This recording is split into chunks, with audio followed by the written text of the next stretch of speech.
Hello, welcome, Devil Sniper here, and today I'm bringing you Nottingham Forest, episode number 7, aka Unfinished Business. Oh yes, we're going to get the business fish. As you see, Lefondra is in the top 3 goal scorers. If you didn't see that, he's got 8 goals so far this season, which is absolutely sensational. We've got a tough game against Birmingham, and as you can see, we've got a few players going away on international duty, and we have that one player suspended, which, that red card I feel was absolutely atrocious. But there's no point actually going to the FA and kicking up a fuss, because he's only banned for 1 game, and it'll probably do more harm than good by extending the actual ban. So I'm not really into that. I want to keep the I'm so gutted for Gary Gardner, because he was doing so well. He, for me, had a really good combative game. He'd done the business for me in the centre of the park, which I wanted him to do. The first challenge, yes, was a little bit overzealous. You can forgive that one. But the second one, there was nothing in it. It was really disappointing. Anyway, it's a home game against Birmingham City. City, a fallen giant from their Premier League days. A team that's struggling with turmoil of finances. But they're still quite a decent side at the end of the day. And as you can see, they seem very, very resilient, very resolute in their defending. And going forward, they've got a bit of height and a bit of added pace, something that we probably lack a little bit bombing forward. But, early doors in the first half, the referee awards a penalty, and I was sitting there thinking, oh my days. So I got up out the dugout and I was like, how can you award that as a penalty? I didn't see an infringement. I turned to the monitor and you can see in slow motion, just there, his outstretched arm. It's not as if it's not hand to ball, which frustrates me. It's ball to hand. There was no indication the boy went to volleyball, handball it away as such, and it was a little bit frustrating. So obviously I have faith in my keeper, Darlow. What can I say about Darlow? Darlow is a brick wall. He is just phenomenal.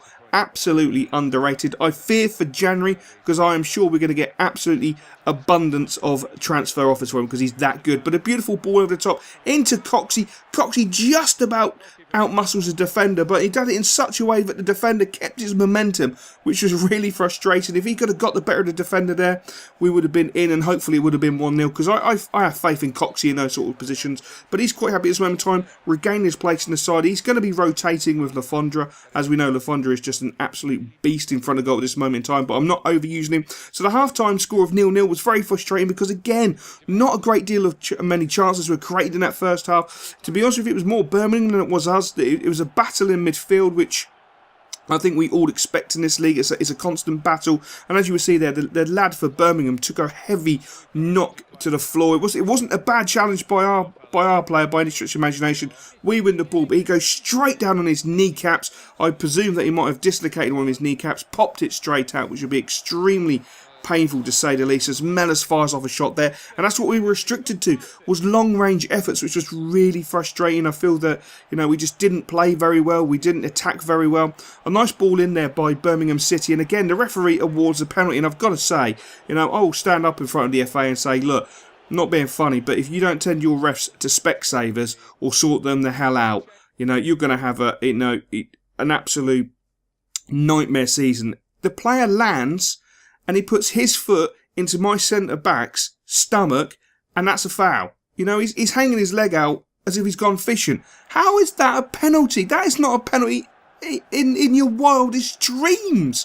You're grabbing at straws if you actually think that was a penalty. It's ridiculous. The momentum of the player, my player's not even looking at him, and it's just frustrating to say the absolute least. I was disappointed by the officials awarding of the penalty, to say the least. Was it's just an absolute travesty. But really picking up that ball in centre of the park, just floating out to the left hand side, feeds it into Abdoun, who is a sensational player. Nice little trick, gets to the byline, but unfortunately he can't pull the ball back, which is a little bit frustrating. I like the trick that he done to get away from the defender, give himself a few yards, but there was no end product, which was really, really frustrating. So we're going to bring on a few players, and one of the players we're bringing on is making his debut for the club. That's Osborne, left midfield, so hopefully he'll do well. Beautiful ball there by Lansbury into Jonathan Green, and Greening with an absolute powerful shot, and then a fantastic follow-up header. I've never seen the ball actually do that in my life. You watch the replay and how the ball reacts in the air.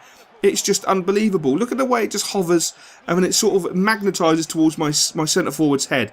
Just watch it. It's just unbelievable. I'm not going to knock it. I'll take it. it's a goal at the end of the day. You know, it's a big goal, because I don't feel that we deserve to lose that game, if I'm honest. I don't feel that either penalties were penalties. Now, the first one, I think, is one of those 50-50. You know, some games you're going to get them, other games you're not going to get them. I feel the second penalty was an absolute joke. How the referee had the audacity to award it, I honestly just do not know. It was an absolute joke in my opinion. But we're going to forget about that game, move on in a positive fashion, because we have a very tough game against Wigan Athletic. Wigan are one of the sides I actually fancy to be up there, thereabouts. As you can see at this moment in time, after 12 games, they've got 7 wins, 4 draws, only 1 loss. So our job is absolutely huge, and I do fancy them to be there or thereabouts at come the end of the season. If they're not winning the title, I firmly believe they'll be finishing second position. I still personally feel that Leicester are probably the favourites to take the title, but we'll have to see how the season unfolds. I think there's a lot of teams who can get into the playoffs, including ourselves, and it's going to be a very tight season. If I'm wholeheartedly honest, I think it's just going to be a very tight season, especially with myself having a crack on Legendary. I think it's going to be even tighter than what it would be if we were playing on World Class. But a ball by Lansbury that is of a biblical status into Lafondra, and Lafondra just, the boy is sensational. He is just so good. He's one of those players who just seems to be able to finish when he wants, if he wants, how he wants. At this moment in time, I don't think it would matter if he'd done a roulette, stuck it on his left foot, made a cup of tea, he would have still scored. Honestly, it does not matter. He's pure class. And that ball, that pass from Lansbury is everything I love about Lansbury. He has amazing passing. He spots the pass and he delivers a fantastic pass every single time. He never lets me down. The only thing I could ask for is probably a few more goals for him, but as you know, we have an agreement that he's got to hit 5 or 6 goals come the end of the season. I think that's well and truly within his abilities, to be honest, because he's a fantastic player. But Wigan on their counter-attack, some nice interchanging football around the edge of our box, and they absolutely punish us. And I've got to say, that was an absolutely sublime finish, which hurts me. I don't want to be saying that. I don't want to be saying that was a good finish, but it was a fantastic finish. The 1-2 work on the edge of the box was brilliant. The way he just gets there before Darlow. He knows Darlow's going to go down, and he nicks it just under him at the perfect time. Darlow is left to do nothing. Our defence is basically standing there thinking, what just happened? Why did we fall for that? It was something that was simple. They executed it in a fantastic fashion, and we got well and truly punished for it. As you can see, Lafondra, for once, he's on that half turn. He's looking to go.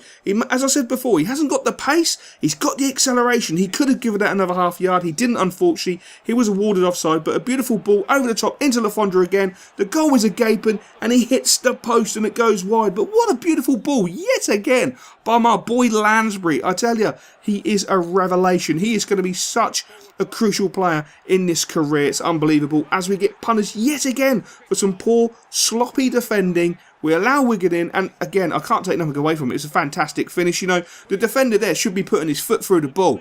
He should be putting his foot through the ball, through the player, through the stadium, through the hot dog vendor, and that ball should be going out. It should be going out. But it didn't, unfortunately. It's something we've got to learn, you know, to be a little bit more aggressive in those situations. Not to the degree where we're going to give away sloppy penalties, you know. There's no need to go over the top. There's a correct way to issue aggression. And for me there, you've got to use your shoulder, go straight through that ball, go straight through that player, get rid. Don't allow the striker to get the better of you and use his body strength against you. That's why we conceded that goal. So it's something we're going to be working on the training pitch, to be honest, and hopefully something we can put right. But, you know, in the second half, I just told the boys, you know, you're 2-1 down, you know, we're equaling them. We're battling really well with them. And as you can see, Lansbury's having a proper crack. Right foot shot onto that post, and you could see the boys growing in confidence, Lehigh down the right hand side, beautiful ball in, great header from Lafondra, and it's just over, and we were bombarding them. It must have seemed like it was World War II for Wigan, because we were just coming in, raining in the balls. Absolutely sensational. Abdoon down that left hand side couldn't get the ball in, but it was just an onslaught against Wigan, absolute onslaught in the second half. But we just didn't do enough, and it was a very disappointing loss. You know, is it a disappointing loss? At the end of the day, we're going to probably one of the title favourites. We're due to finish in a high league position. So essentially, you know, you could say it was arguably the correct result. They've only lost 1 game all season. I think we've done pretty well. You know, at this stage of the season, after 13 games, we're sitting in 7th place, and we're definitely there or thereabouts. I used to dream about cars and things, about being a star and things. I thought that I would outgrow this feeling. It seems my dream